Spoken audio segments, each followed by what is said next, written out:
দুনিয়া কাউরে থাকা দেয় না। এত মজবুত ফাইলিং করে যেই বিল্ডিং বানাইলাম, দুনিয়া তারে থাকতে দেয় না। যা বেটা যা, যা তুই লাথি দিয়া বাইর করে যা, কবরে যা, কবরে যা। দুনিয়া কাউরে থাকতে দেয় না।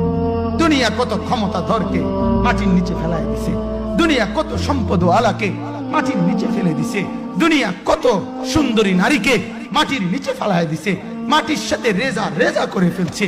আজ আর চেহারা নাই, আজ আর রূপ নাই, আজ আর যৌবন নাই, আজ আর ক্ষমতা নাই। এমন বাদশা ছিল পৃথিবীতে যার হাতের আঙ্গুলের ইশারায় মানুষের গর্দান উড়াইয়া দিত, যার হাতের ইশারায় উঠতো মানুষ, বসতো মানুষ। আজ বাদশারা নাই, আজ সম্পদওয়ালারা নাই, আজ মালওয়ালারা নাই। দুনিয়া কাউরে থাকতে দেয় না, কাউরে না দোস্ত, কাউরে দেয় না। দুনিয়া দাদারে আমার থাকতে দেয় নাই। আমার দাদারে আমি দেখছি, আজ আমার দাদা নাই।